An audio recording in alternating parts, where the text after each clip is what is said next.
What's going on, everybody? This is Tanner from TanmanBaseballFan.com and KinseikoCollector.com.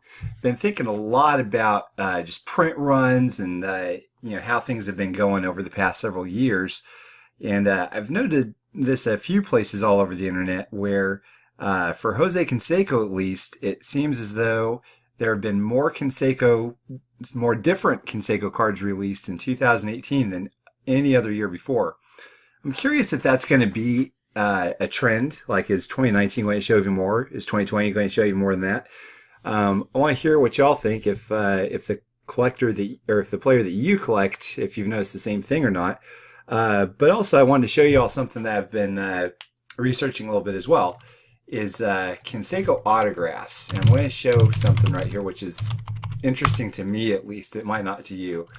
I went on Beckett.com and I signed in. And one thing that I wanted to figure out, I was kind of curious about, was the autographs, the number of autographs. So for 1999, I think that was the first year he's had autographs that were pack pulled, I believe. So what we have here, as far as serial numbered cards go, we've got about 300. It's pretty easy. And of course, this one here, who knows how many that is? Maybe it's 300 also, maybe it's 500, just not really sure. So you go up to 2000. I'll show you what happens here. So there's several more, right? Like let me get off this thing. Okay, there we go. So there's several more, even if you, gotta go back down to apply all of the autographs.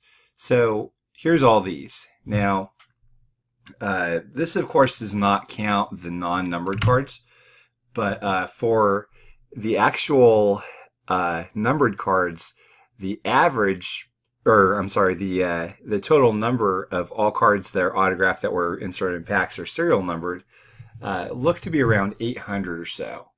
And so, there's like I said, there's a few of them here that are not numbered at all, so we don't really know what the numbers are for those. But you go to 2001, and kind of show you that it's kind of the same trend. If we can ever get to those here, let's see. Autograph on card.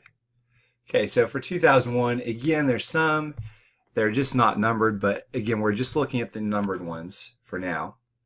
Not a whole lot. So for 2001, it looks like there's probably a little over 100. I'll read you some more numbers here. In 2002, there's about 60 or so. 2003, there's 380. 2004, it jumps up to 1,300. 2005, it jumps up to 1,450. So Canseco didn't really have all that much going in terms of cardboard from 2006 to 2013.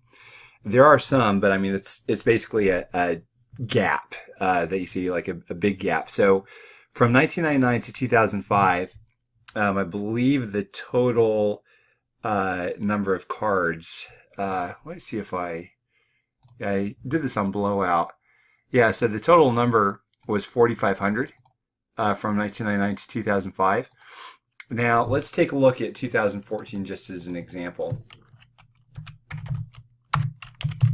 So again, that's a pretty decent sized number, and the average, let me see what that is again, is about 600, which is kind of 600 per year from 99 to 05. So that's quite a few. That's quite a few autographs, but you got to remember the 600 on average are for everybody, right? So let's go to 2014 because that's when Canseco comes back to, being on cardboard regularly.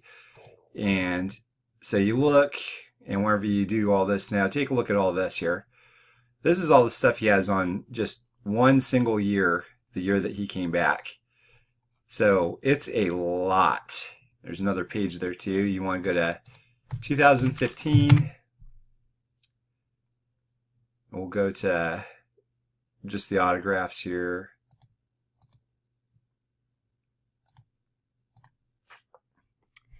Same thing, just a boatload of them. So for 2014, I'll read off some of the approximate numbers. I didn't count all of these. I kind of just estimated. So I kind of counted a little bit, but not like, okay, so here's, 1, 11, 12. I didn't do anything like that. I just did an estimate. But anyways, for 2014, we're looking at 3,500 different autographs. So that's a massive difference from 1999 to 2005's average of 600. 2015, we dipped to 2,500. 2016, we shot up to 5,200. And ultimately, the average from 2014 to 2018 was about 3,600 autographed cards that were serial numbered. That means basically it's about 6 times more than what it was from 1999 to 2005. So, I mean, that is significant, guys. I mean, that's a massive leap, and I guess it kind of goes to show you why some of his autographs are going for $5 or less nowadays. But anyways, I wanted to hear what you all thought and what your thoughts are, and if you've noticed the same thing with your players. Let me know in the comments below on this if that's the case as well. And I look forward to hearing from you guys.